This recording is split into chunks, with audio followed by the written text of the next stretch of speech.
Chadema ni chama ambacho kina hazina ya viongozi wengi na walio bora. Na niweze kutuma rai au salamu kwa wenzetu ambao wameondoka. Ukiona umepata nafasi ya kuongoza wenzio, si sababu kwamba wewe ni bora kuliko wengine. Ni nafasi na heshima kubwa ambayo unakuwa umepewa na wanachama wenzio ili uweze kuwaongoza kwa wakati fulani. Hivyo basi, nafasi zitajazwa kwa sababu bado Chama cha Demokrasia na Maendeleo kina viongozi, kimejisazia viongozi bora huko chini. Kwa hiyo msiteteleke watu wa Dodoma kumpoteza mwenyekiti. Ndani ya siku 7 zijazo tutakuwa tayari tuna mwenyekiti.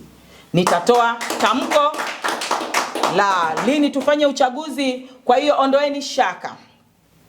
Naomba niongelee swala pia la watu wanaoondoka. Wasituvunje moyo wanachama ambao bado tupo na bado tuko imara kwa ajili ya kusimamia malengo ya chama.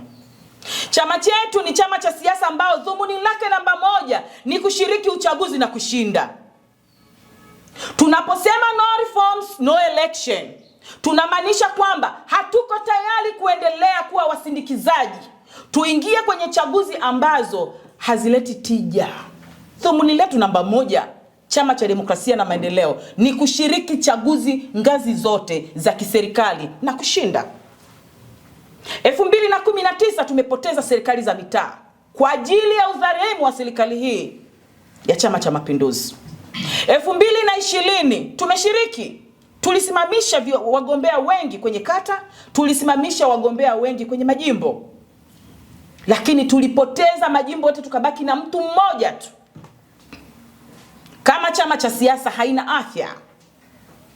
Na sababu kubwa si kwamba wagombea wetu hawakubaliki. Ni udhalimu ambao unafanywa na serikali ya Chama cha Mapinduzi, kuanzia kwenye michakato ya upokeaji wa fomu, wa uteuzi, wakati wa kampeni, wakati wa kupiga kura, wakati wa kuhesabu kura. Kuna mambo mengi yanaendelea. Ndio maana chama chetu mwezi wa 12 mwaka jana kilisimama kikaongea msimamo wake.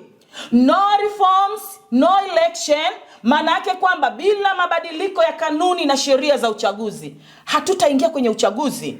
Sio Chadema haitaingia, hatutaingia Tanzania kwenye uchaguzi, kwa sababu tunahitaji haki na uhuru katika uchaguzi. Hatuwezi kuwekewa kimiminika cha Pepsi kwenye chupa la Coca-Cola kuaminishwa kwamba ile ni Coca-Cola. Tunahitaji uchaguzi wa huru na haki. Anayeshinda akatangazwe. Sasa wenzetu wanasema tumetoka kwenye misingi ya kushiriki uchaguzi. Chama chetu hakina dhumuni moja. Dhumuni namba 2 ya Chama cha Demokrasia na Maendeleo ni kuhakikisha kinasimamia uhuru, haki na maendeleo ya watu. Haki iko wapi? Haki iko wapi? Kama mtu anaweza katoa maoni yake, akabambikiziwa kesi, au akapotezwa na hadi leo tusione maiti yake, haki iko wapi ya Mtanzania kuishi? Haki iko wapi? Na kama katiba ya nchi hii tunayoongelea imesimamia misimamo ya haki za binadamu, kwa nini imeshindwa kuyaishi yale ambayo katika katiba hiyo? Ukikosoa serikali, ukielekeza serikali, unaitwa mchochezi. Tumepoteza makamanda wengi sana. Tumepoteza watu wengi, na mbaya zaidi wengine hatujui hata mili yao ilipo. Tunahitaji serikali ambayo inasimamia sera zake. Ilipoamua kusema elimu bure, ilipaswa iwe bure completely. Watoto wa wakulima, watoto wa masikini, watoto wasiokuwa na wazazi wapate fursa sawa na wale wenye uwezo waweze kupata elimu sawa na watoto wa wengine. Ni nani wa kutusemea? Tunahitaji viongozi wanaoweza kutusemea. Hawapatikani kwenye mfumo wa CCM, wanapatikana Chadema. Sasa ndugu zetu wanaondoka, tulikuwa nao, wangekuwa wa kwetu tungebaki nao. Wameondoka, tunaheshimu kwa sababu ni misingi ya katiba kwamba mtu anapaswa kuondoka. Ndio mama kama mwenyekiti alisema kwamba Chadema sio nini? Sio gereza. Sio gereza kwamba lina limit time kwamba wewe ukiwepo lazima ukae miaka kadhaa ndo ufanyeje. Hapana. ukisikia kuondoka ondoka, lakini misingi ya chama chetu ni kuhakikisha tunasimamia haki, uhuru na maendeleo ya watu. Mimi kuwa mbunge wa jimbo la Buyungu haimaanishi kwamba watu wote wa Buyungu wananufaika na ubunge wangu zaidi ya uwakilishi tu. Kwa chama chetu hakiwezi kujikita kushibisha matumbo ya watu na kuwafurahisha kundi dogo. Hapana. Ni kweli tunahitaji wawakilishi, lakini sio kwa misingi hii ambayo tumeiona. Tunao ushahidi 2019, tunao ushahidi wa 2020, tunao ushahidi wa juzi ambako tuliamini baada ya maridhiano na zile foarazi za mama kwamba uchaguzi utakuwa huru na haki. Haikuwa hivyo. Tayari ile ni indicator kwamba mama hana tofauti na mtangulizi wake. Hivyo hatuwezi kucheza karata, hatuwezi kupoteza uhai wa watu, hatuwezi kupoteza rasilimali zetu kuingia kwenye chaguzi ambazo zinagharimu maisha na uchumi wa watu. Hawa wanaoondoka ni tone, kama tone kudonosha kwenye bahari. Ni wachache. Labda kwa taarifa, tunajua wengi wanasema kwamba tunaenda kuingia kwenye uchaguzi upya.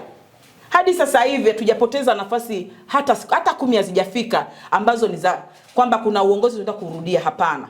Wameondoka, walioondoka wengi ni wanachama wa kawaida. Ndiyo tunawahitaji, lakini ni tone la maji, tone tu kwenye bahari. Tumejisazia watu wanaokipenda chama ni wengi sana. Tunao watu wengi wenye misimamo ya kukilinda chama kwa gharama zozote.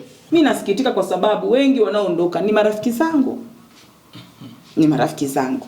Mimi ni mtu ambaye nimependekezwa na mwenyekiti wa kanda.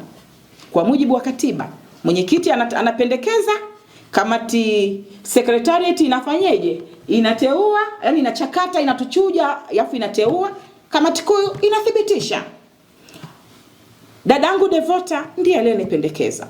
Walikuwa wako wengi, lakini alisema choice yake ni mimi, mwanamke kama yeye. Ameondoka, ameniacha. Viongozi wangu au viongozi wenzangu wa kanda ya kati, nikianzia ngazi ya mkoa, wilaya, jimbo, kata hadi matawi, tusibaguane kwa sababu ya hiki kitu kinachoendelea. Kama kuna kiongozi au mwanachama yoyote aliyebaki huku hajaanza kufanya safari na ana mpango wa kufanya safari, niwahakikishie waandishi wa habari wasema kwamba tuna intelijensia gani? Tunayo intelijensia ya kuwabaini waliobaki kwa kazi maalum. Tutadili nao, taarifa hii wafikie. Tunavyo vinasa sauti vinavonasa kila aliyebaki. Kama amebaki kwa dhamira mbaya, tutamuondoa kibabe.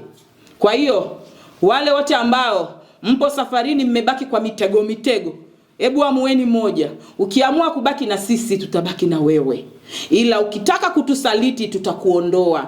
Ila viongozi, katiba yetu ndo msafu wetu. Tusiwaondoe watu kwa sababu walishawishiwa kuhama na hawajahama, wakatuhumika kwamba ni watuhumiwa.